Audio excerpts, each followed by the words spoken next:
want to talk about your past today. No. I want to talk about you and your parents.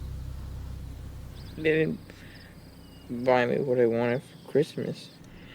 What did you want for Christmas that year? Hungry, hungry hippos.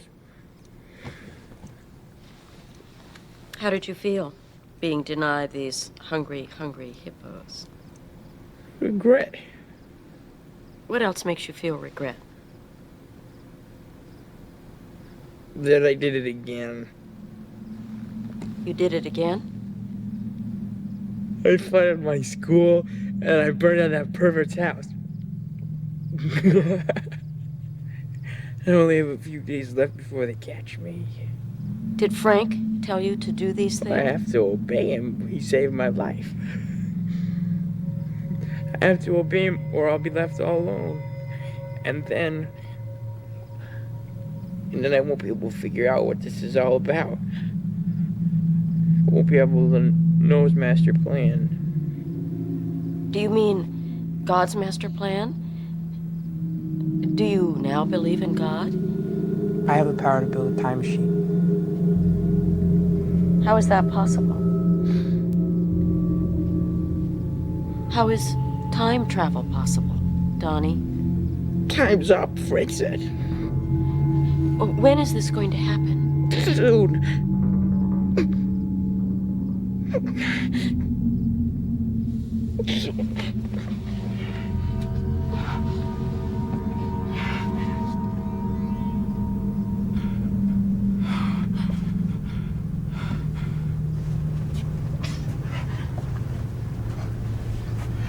What is going to happen? Frank is gonna kill. Who is he going to kill? Who is he going to kill, Donnie? I can see right now!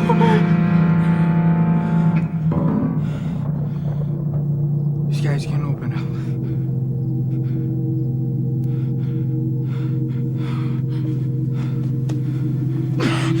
If the sky were to suddenly open up, there would be no law, there would be no rule. There would only be you and your memories, the choices you've made, and the people you've touched. If this world were to end, there would only be you and him and no one else.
Hey, welcome back, you guys, to another installment of Triple B.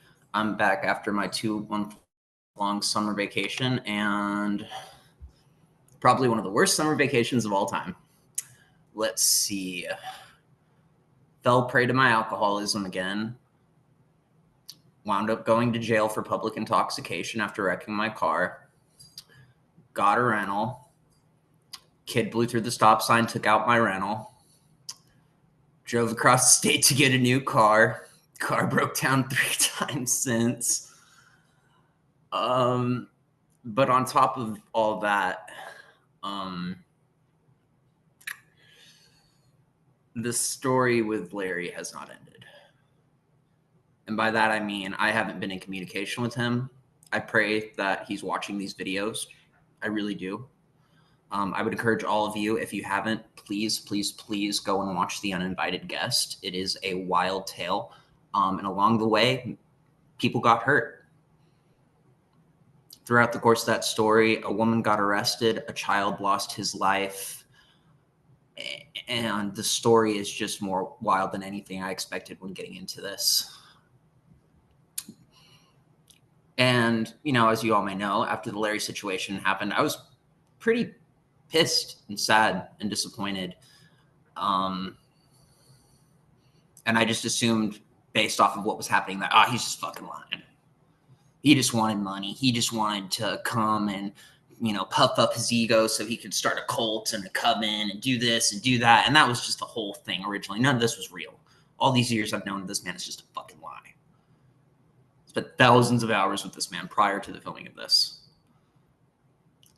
That's kind of why, after a while with the summer break, I thought I would distract myself with books and movies and video games and just kind of get my mind off of everything.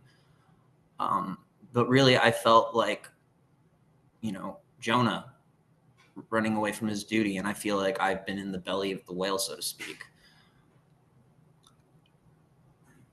So I started going back and listening to the podcast, but not just our podcast. I began investigating and watching a lot of testimonies of victims of satanic ritual abuse who, you know, many people on the channel here know that I am really big on my appreciation for the detransitioner issue and how so many people came forward to tell their stories, and how, even though they were all unique, there was just all these underlying similarities that over time, the public was able to come together with these and be like, okay, we know for a fact this causes harm, this does this to children, this can happen later in life, because we have all these testimonies, all these people who are brave enough to speak forward.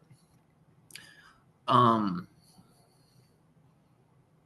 terms of satanic ritual abuse, Larry's in that realm. And too much makes sense. Too much has stayed consistent. And a lot of pieces have been falling into my lap.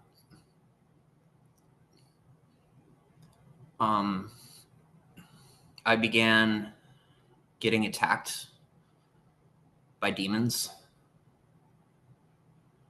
My dreams have become very vicious. I wake up and things that happen in my dream have happened in real life.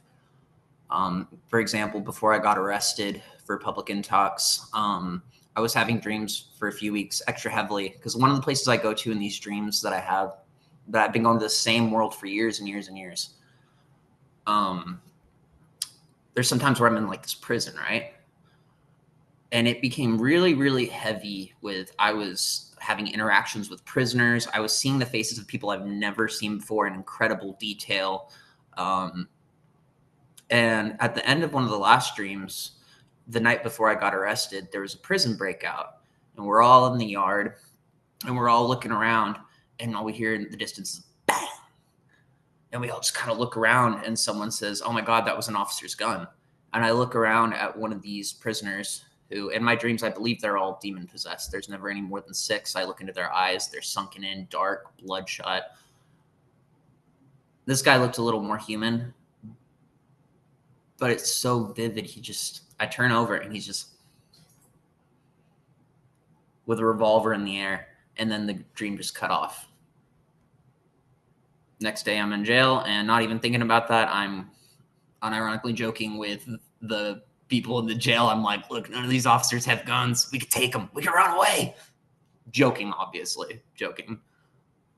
But I just remember after I said that, just kind of being like,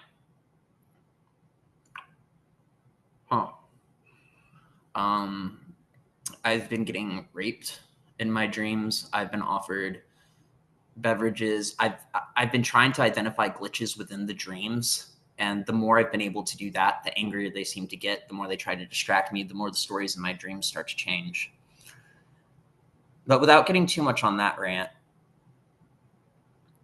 there's been multiple instances over the last 2 months where I have had demonic contact, hearing voices in my head, being touched. Weird shit, man. Weird shit. And fun fact, the voices in my head only started when I was dabbling with things living next door to Larry. And the more I evaluate the voices in my head, it only ever seems to be in times where this seems to be something I'm focusing on, so to speak. Like when I bring attention to it in my mind, things begin to manifest. It becomes more real. And for anyone out there who thinks that's psychotic, just wait. This is probably going to be one of the most psychotic, immoral, twisted stories that I've probably told you aside of all the Antifa shit, because I've talked about my past in the occult lightly, very lightly. But Larry came in and he fucking did it hard. So you know what? Let me take a crack at it. Let me be honest about my past. So I was raised in a Southern Baptist home, Christian family. My grandfather was a preacher, very heavily involved in First Baptist Church in Odessa, Texas. We went to a church called Emmanuel for many years. And, every Sunday and Wednesday, Mom dragged our butts out to church, whether we wanted to or not. And over time, I think I became disillusioned to the church. The older I got, there was different musical influences, movies, literature, too much poking holes at the church for a kid like me. I'm just like, well, wait a minute. I don't want to be lied to about God. What is this? He's not real? What? So I was losing my faith from a pretty young age. I went to summer camp one year. Would have been somewhere in elementary school, anywhere 4th to 5th grade, 4th to 6th grade, if I had to guess. But we're all with a bunch of campers and we're in a room and, they're doing all these Christian shows and watching movies and talking about God and Bible readings and all this. And towards the end, they do a prayer and they're like, anyone who wants to join us in this prayer, feel free. Anybody who doesn't, just be quiet, be respectful, And he said, to those who want to pray, please bow your heads. And I kind of look around and I'm just like, watching everybody do it.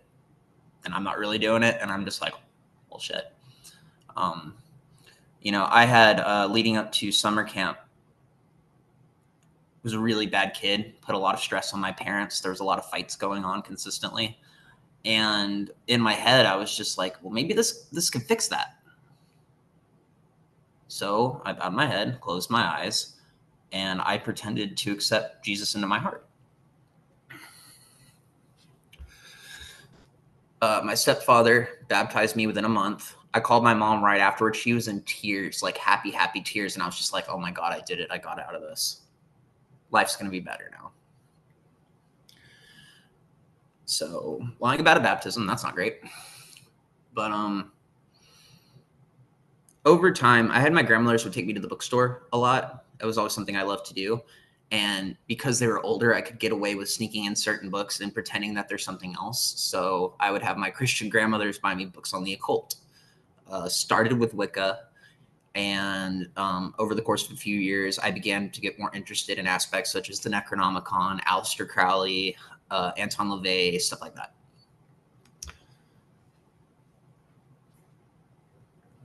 And I'd say that's when I began to tinkering with certain things. I wasn't the most devout. I couldn't tell you most things under the sun about Wicca. It was most of my occult involvement, the different practices that I've done. I've always had this innate sense or call or things telling me what to do, so to speak. Impulse. So I would read different books, different aspects. But then from there, I would kind of make them my own. Things became a little more chaotic, a little more chaos magic kind of getting integrated in there. By the time I was getting into the Necronomicon and all that stuff, I was living with my dad, my biological father. And, you know, I've shared a bit of this story before, but our house was very, very demonic. There was things that happened there. An old woman did die in that house at one point. But more than that, my bedroom, there was scratches on the wall, but it didn't look like it was from dogs. It looked like it was from kids. There was a bolt that had been taken off the outside of my door that was meant to keep something in the bedroom. There was like crazy children's drawings, and it was just like, once you got into that room, you're like, this is the most intense room in the house. And that was my bedroom. So started reading about entities, demons, hell, all that shit. Started doing all these symbols, all this occult type artwork, and my dad fucking hated it, which to me made no sense because the man's a juggalo. He's listening to all this nasty music. He's on his fuck the police shit. He's just a nasty motherfucker. So for him to be coming at me for all of this, I was just like, well, that's a little hypocritical. So I'm going to lean in. The reason I have this tattoo on my hand was just being pissed at daddy and putting that sigil on after he threw out my Necronomicon, saying, you are not going to keep this knowledge from me. No man will keep me from understanding these things. Not knowing at the time that he was smoking wet, which is embalming fluid. Typically, you dip it in a cigarette, let it dry, and it's like meth, heroin, and fentanyl all rolled up into one. So I'm going to say he began to see demons because we were all experiencing paranormal activity very heavily in that house. Me, my stepmother, him. This being would shapeshift into the form of my father when my father was asleep and lead my stepmother throughout the house on a wild goose chase. My stepmother would be touched in the bathroom very sensually and inappropriately. It had a tendency to knock things off the wall, launch things. At one point, they were having a conversation in the kitchen, and can of soda just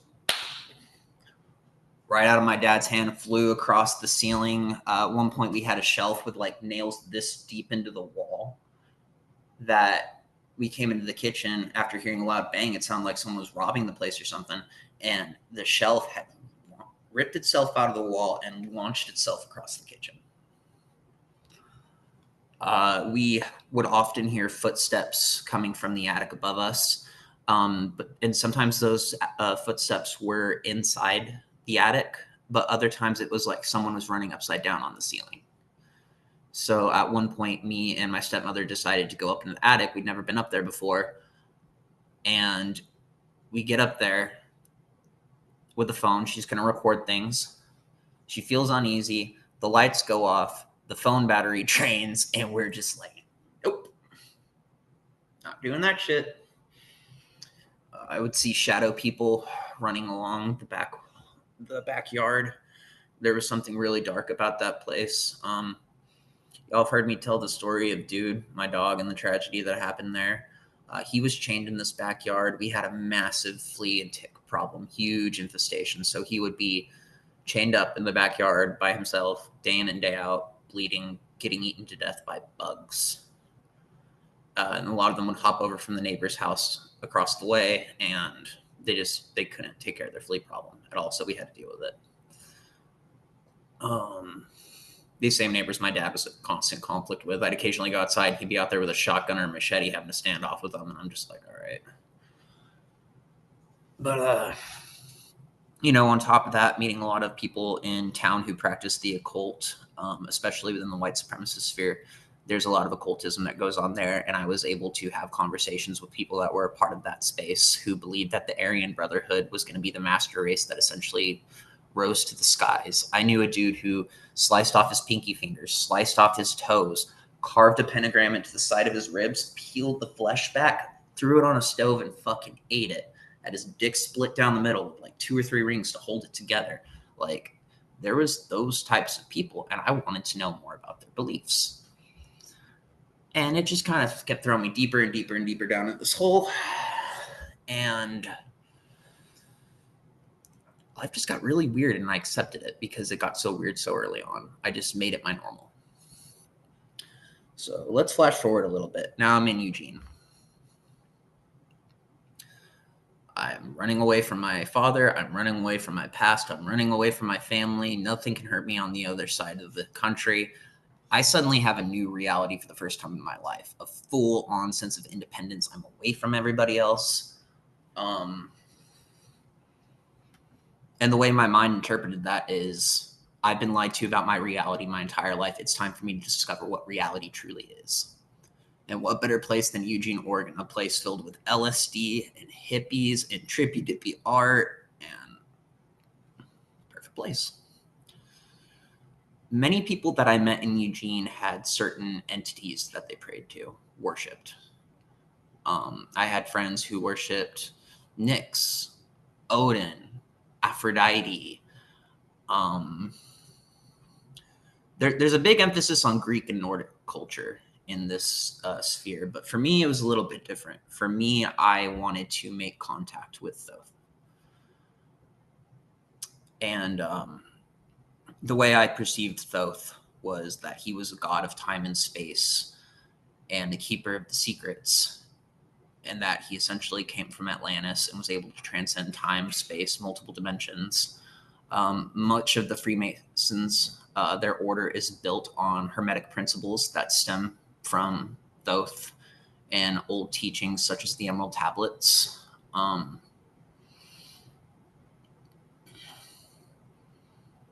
Thoth felt more like God to me than God. More tangible. I'm going to explain what I mean by that.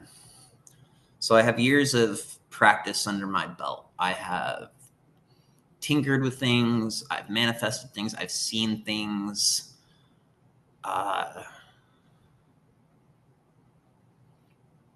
So at one point, and we're skipping a lot of occult. There's so many of these stories. I might have to do a few videos just to make sure they get all out, because I mean, if I'm going to explore my demons on this channel, we're really getting to the deep core of it. We've gone through the political, we've gone through the social, we've gone through a lot of the psychological. It's time to start looking at the real demons, the literal fucking demons, which is what I wanted to do. I wanted to look at the literal demons. I wanted to see with my own 2 eyes the entities that coexist besides us that we cannot see unless we pierce the veils of time and space. So I became addicted to LSD, probably more so than any other drug, which is kind of hard because you can't just do a bunch of LSD and then do a bunch the next day. Like, there's a frying effect. You got to let your brain recharge. So you're always just tinkering with yourself, and you're just getting worse and worse and more disconnected the more you go on. But you're seeing more too, right?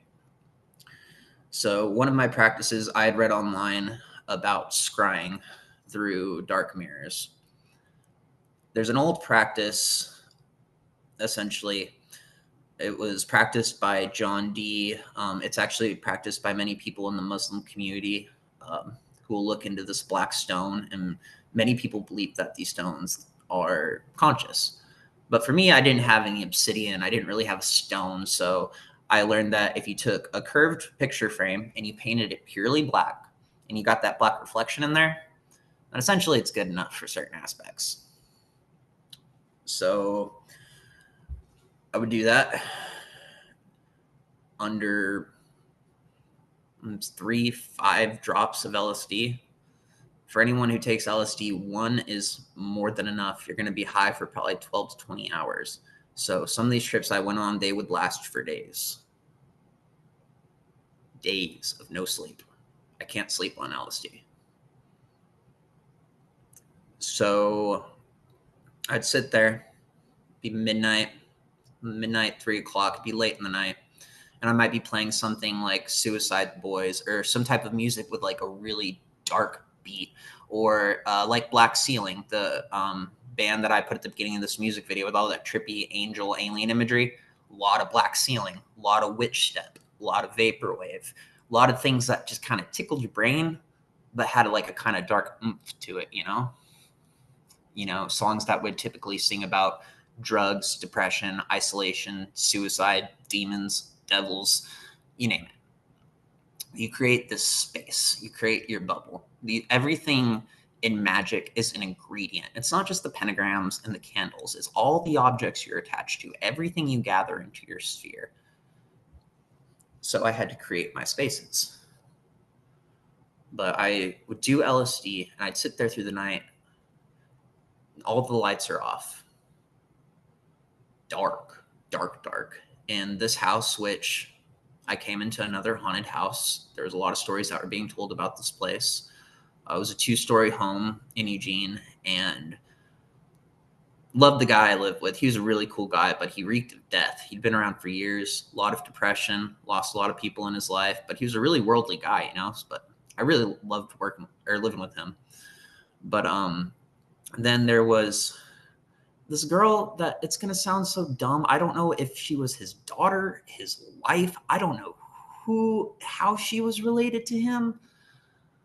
But this one was like an extreme agoraphobe. So she never came out of the room unless it was to try and have sex with me, which I never let her do. It was flattering at most and like disturbing sometimes, where I'm just like, bro, you're horny as fuck. I get it. Simmer down. Like, I'm not trying to fuck where I live like that. So, but then she had a son who, about the time I was living there, was getting involved in drug dealing and selling LSD, which I bought from him a couple times. And then a roommate upstairs who was an alcoholic, really nice guy, but you know, he also had told me some stories, some things he thought was going on in the house.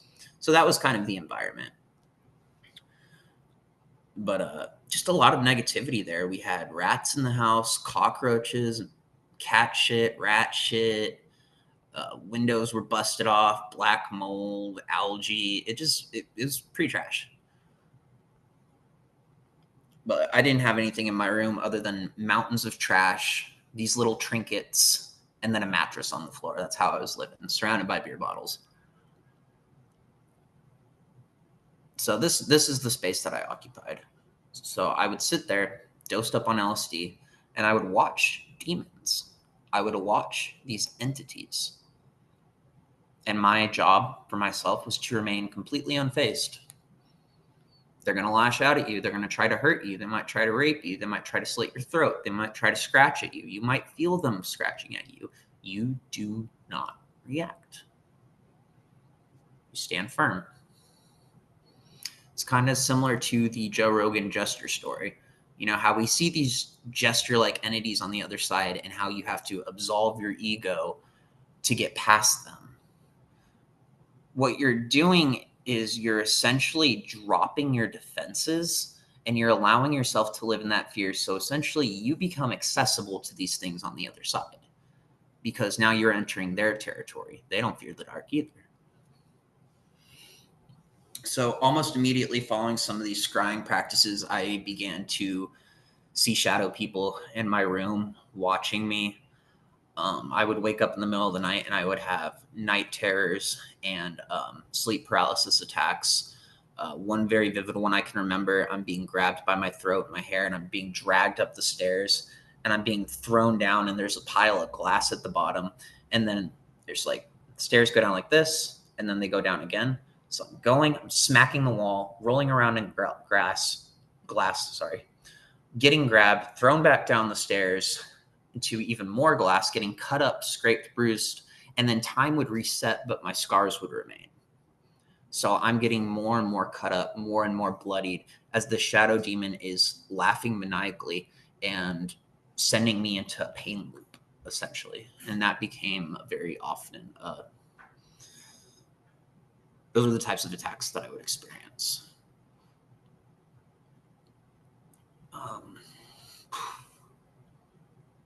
Just fucks me up thinking about it.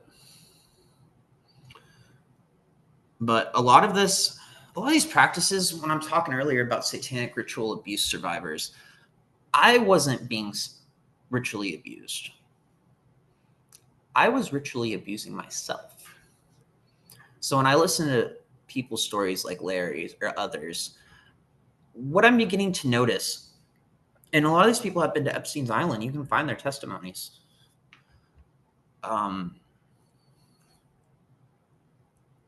There's things that these children, these people in the secret space programs, people in the Masons and all these different cult orders,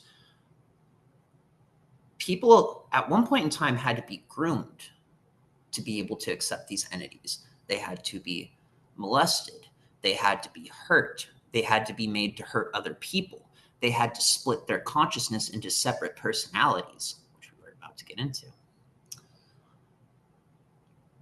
When I look at society in the modern moment, in my generation, when I listen to these stories of satanic ritual abuse, what I'm realizing is my entire generation, including myself, we're just willingly doing this to ourselves as it's become a part of the zeitgeist to do these types of things. While these victims look on at horror at the rest of us and what we're doing, they're like, you have no fucking idea. You have no idea. You are splitting your personalities. You are hurting people. You are pissing in a jar with your blood and drinking it. We were forced to do that. Groomed to do that. Me and the people I knew, we were not groomed to do this. We did it on our own with the encouragement of society and our media and our movies and our music that teach us subconsciously how to act and engage in these things.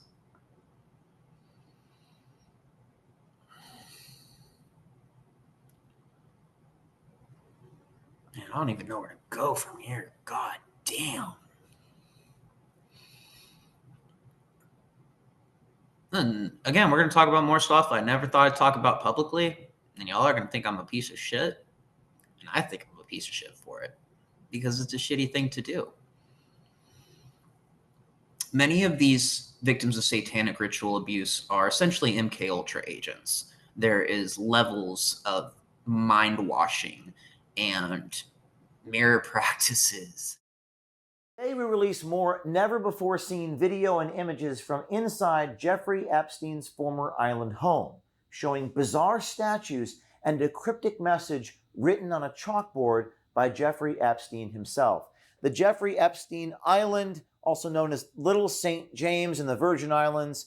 Last time we took you inside the kitchen to show that really creepy image of a baby in a sink. YouTubers have snuck on the island. Luke Radowski, Tyler Olivier getting images of the outside of the structures. But today we're going to take you inside the structures, inside Jeffrey Epstein's library. We're going to take a closer look. Now, this has never been seen before. We are now inside the library. Dozens of books line the walls, including literature like Ernest Hemingway's Selected Letters, vacation reads such as Robert Ludlum's The Bourne Ultimatum, denser titles like The Golden Age of Theoretical Physics, and Salman Rushdie's Satanic Verses. Now, a closer inspection revealed unusual objects, statuettes of winged figures in plague masks, and one of a semi-nude young woman washing herself while seated on a bidet. Video and photos inside the library also show a horse whip, which is right here under the chalkboard, apparently crafted from leather and bones. And then we go to this chalkboard over here. Now, this chalkboard displayed cryptic words, including the word power, deception, mirror in face, dank brain, among others. Now, the chalkboard's message remains a mystery, and we're hoping that some of you in the audience can help decipher and ascertain what Epstein might be talking about here. You know, we think of Epstein's Island as kids just being trafficked and raped, and it's like, yeah, that's a big part of it. Did you know a lot of those kids are pit to fight each other to the death? Do you know those children sacrifice adult individuals in ritual? Do you know that there's spies sent to look after the church, to watch over government officials? You know, it's these people are being used to summon an antichrist, a beast. It's here. It's in our AI. It's in our movies. It's in our fucking music. It's in every freaking like and accept that we click. It's in our legislation. we haven't just become a satanic nation. We've become a satanic world. And these globalists are the ones who use these children, who get in bed with the Freemasons. These are sick fucking bastards. So I mentioned earlier, splitting personalities. I think I had at least 3. And it was all part of my process. Hey, shh. If you knew me, then you essentially got the real me. Unless I couldn't turn the altars off and something slipped. But the more I did LSD and the more I did these drugs, the more I was getting these messages in my head. You create your reality. Thought is perception. Schrodinger's cat. If you don't see it, it's not there. It's your reality to do what you will. Do as thou wilt. Test the waters. So I would always go around town. I was always on the streets. I was always meeting with people, smoking with someone under a fucking bridge, getting drunk with someone, getting fucked up, doing acid with a stranger, which I did way too many times for my own personal safety. The lack of personal safety. Just, dude, I met eco-terrorists. I met killers. I met people who had just gotten out of prison after like 30 plus years. I met people who said that they were going to go on and fucking do horrible things. People who I just met who just told me about a horrible thing that they did. I have had to talk strangers out of suicide. I've had to watch strangers walk away and think to myself, wow, this stranger just handed me his ID saying that he's going to go join his daughter now and walked away from me intoxicated. Weird stories. So as I was doing these drugs and as I was engaging more in these rituals, my reality was getting rewritten. My brain was snapping. One altar had cancer. So I would tell people that I had cancer. And this person had a whole backstory. Can't even remember it. It was always so impromptu, but I kept it pretty damn consistent. If I were with more intimidating individuals, I was somebody who was put into essentially fight clubs, and I would make up stories about all the violence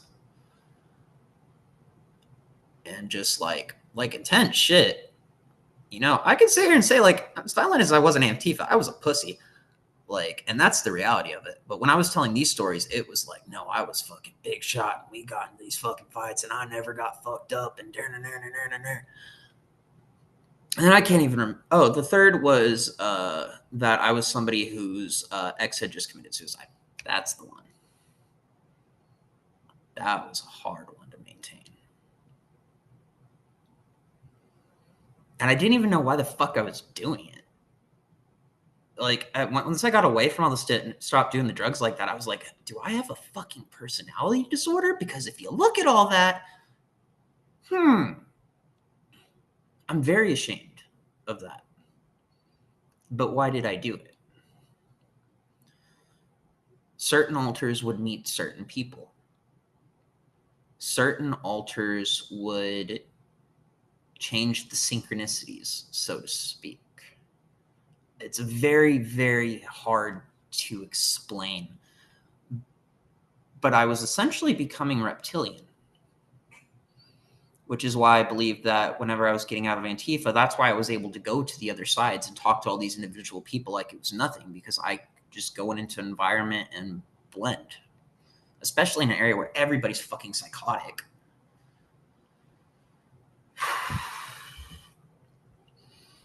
And then different things would get different results. Some altars offered a layer of protection against certain entities because in my head, I guess I justified it with, well, if this is a different energy frequency that I'm putting out, then these things can attach to that. When really, in reality, what you're doing is you're multiplying the problem. The first time I did DMT, actually the only time I did DMT, and it was kind of half-assed at best, and I'm kind of glad for that because what I got was very light. But I was listening to the song Acid Rain by Lauren in my headphones, when you do DMT, it's really weird. It's like sound becomes tappy. It just, sound starts to stretch and move, and you get all tingly, and it sounds like someone's crinkling foil in your ear, like really close, like ASMR in your. It's so weird. But this is when I was living next to Larry, and we faced a field with a little pond, and then there's some apartments on the other side.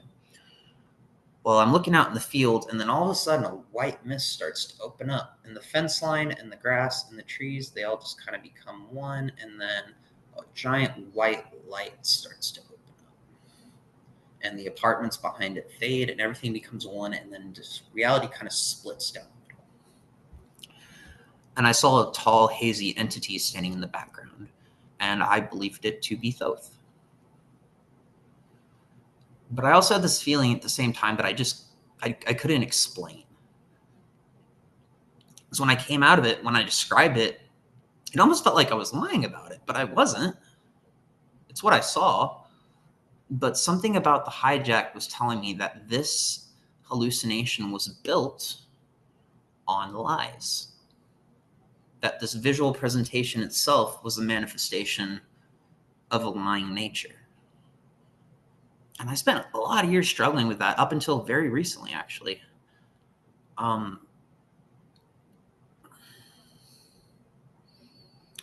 What many people experience in these psychedelic states, it is interdimensional contact. You are reaching other entities.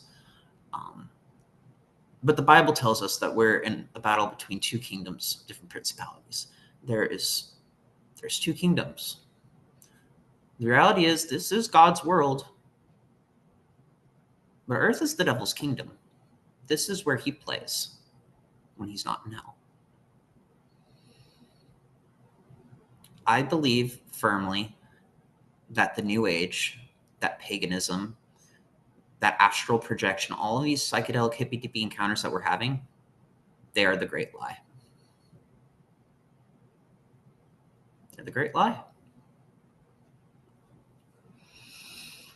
We're creating these entities out of our own self-deception.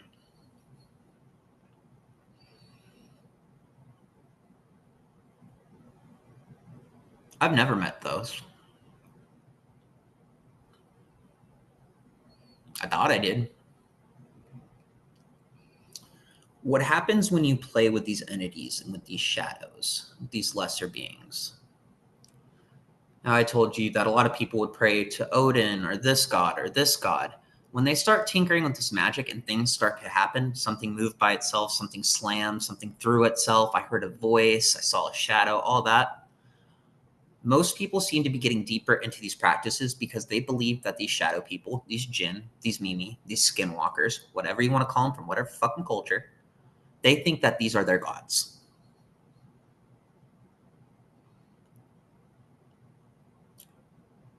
Let that sink in for a moment. This thing is my God. This thing that is throwing me down the stairs, threatening me, sending me voices in my head, encouraging me to do all this shit that just strips me further and further away from my soul. That's the God that I worship. These demons come and they manifest as these gods. They pretend to be these gods. You know, they're able to wear a mask. You know, over time, I realized this was not Thoth. This was Shamrosh.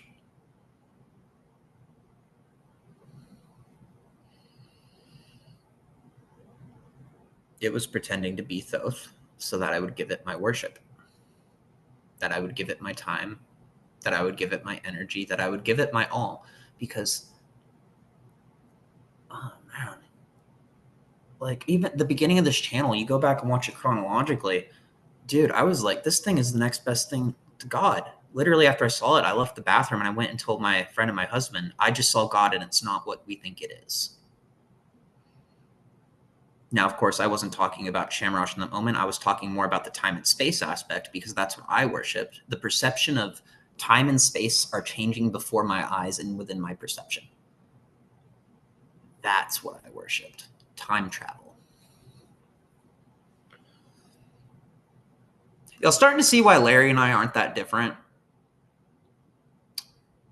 And why we're two peas in a pod? Because this is what we would talk about constantly. And a lot of this started before I even met him. The house that I lived in at the time, I moved over to the apartments by him after this. So he came into the picture as I was playing with these things. Like within a year.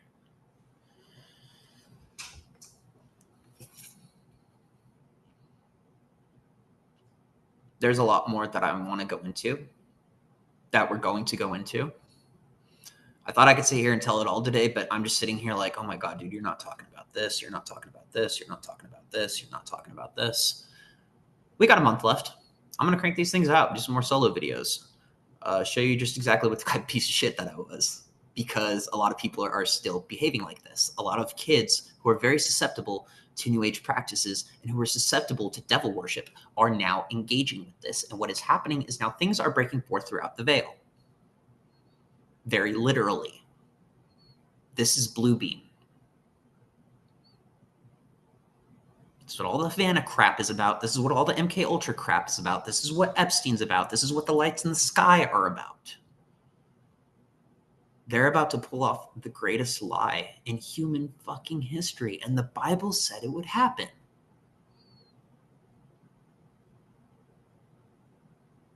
They're creating a faux apocalypse because these people operate on legislative terms. They're fucking sneaky ass little lawyers who think, oh, if we make the apocalypse happen and we get through the end, then our souls aren't going to hell. Our Nephilim fucking lineages aren't going to be condemned because we played God.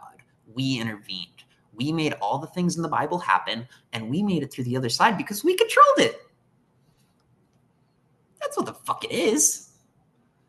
Israel and their red heifer sacrifices, red lights in the sky over China, the Sea of Galilee about a week ago turning freaking red. Because just like me, they realized, you know, my bubble, my sphere, it was that room. The entire world is their room.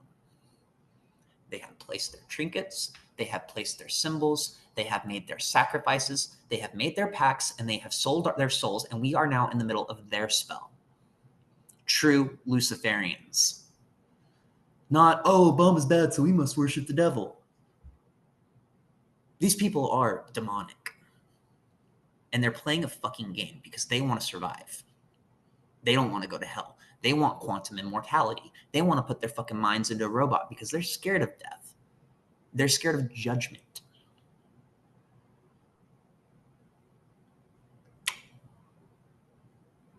But the more I speak my truth, the less scared of judgment I become. Because these people are evil, lying sacks of shit who want everybody else to be an evil, lying sack of shit. And fuck the Freemasons. Fuck these Luciferian motherfuckers. Fuck the Synagogue of Satan. Fuck these people. Because they're going to fucking hell. And I have watched as my friends have suffered, pushed over the edge. Not just Larry. Fucking all my friends. With the rare few that, God, I love them. But most people in my life have turned to Satanism, have turned to drugs, alcohol, sex, polyamory, identifying as a different fucking gender, identifying as a different fucking species.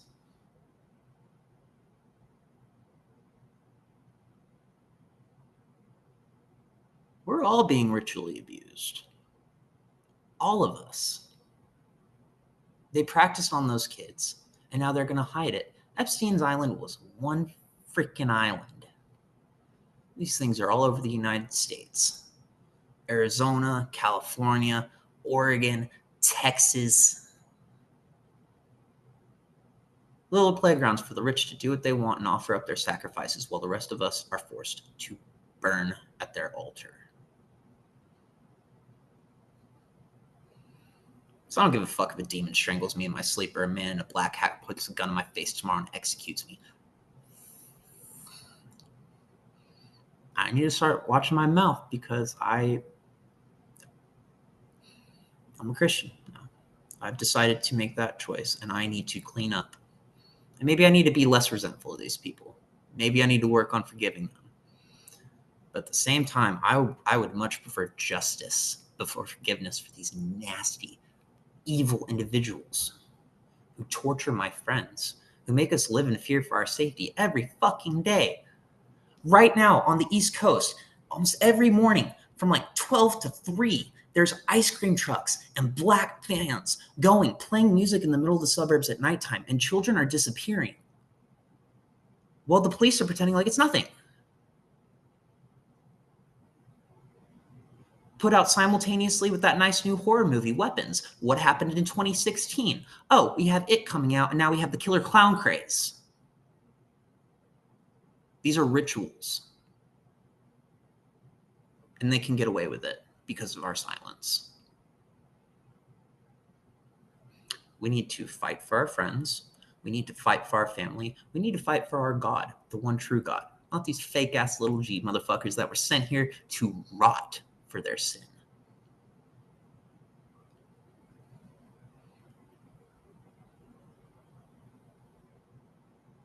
We need to stop worshiping serpents, liars, deceivers. I'm very angry about this because I'm very angry at myself. I should be angry at myself. Anyone in this situation should. You know? I'm sure Larry's angry at himself.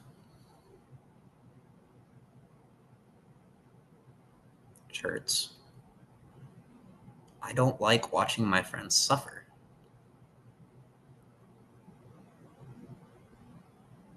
I won't watch my friends suffer. So we'll talk about more of this as time goes on. We got about a month left of the channel. Let's make it as fucked up and weird as I could possibly fucking make it, people. I've done a lot of crappy things. And now I'm dealing with a lot of crappy things. If you or someone you know or love is engaging in the occult, whether they call it white magic, Wicca, paganism, don't try to convert them, but share these types of stories. Be like, hey, you know, maybe we're being deceived here. Don't condemn people for what they're doing. Have a conversation with them about it. Because we all have different pieces and we all need to put them together. We can't go around just damning people to hell for this shit. I'm not going to damn Larry to hell. I want to understand him. I'm done damning my old friends to hell in my head. I want to understand them. But I think a lot of it's going to have to do with understanding the occult and satanic ritual abuse. So gear up for some discussions and compilation videos on that. I have a lot of horror stories that I found that, again, parallel them to Larry's story. Tell me they're fucking different. They're not. All right, you guys, it's been a fucked up episode. I spared a lot of gory details. We'll get to those later.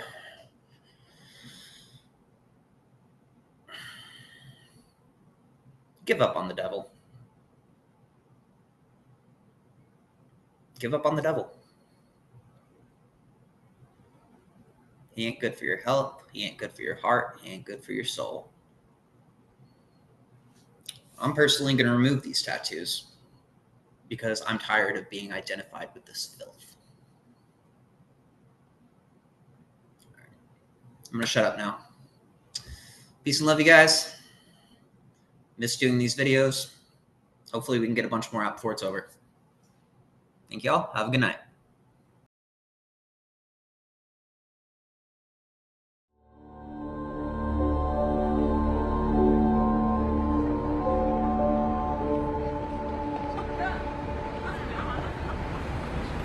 Two free with that, please? Oh, $2.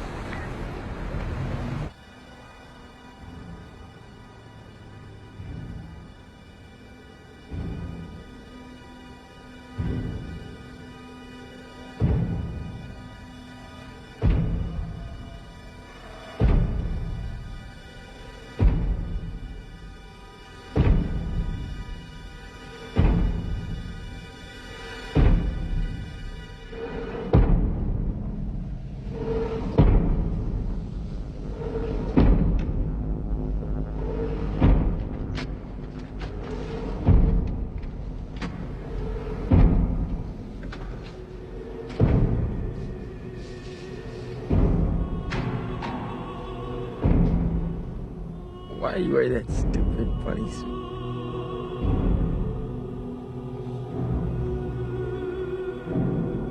Why are you wearing that stupid man suit?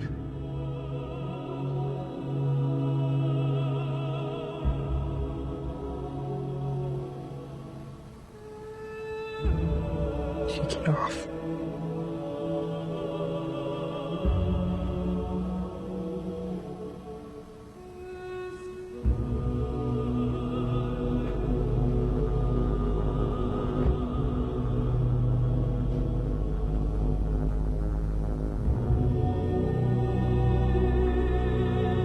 What happened to your eye?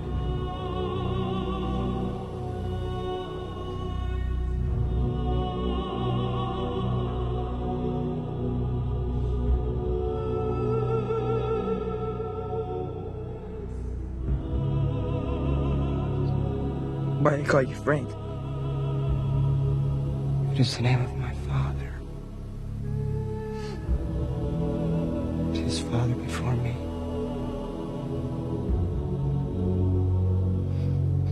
Frank?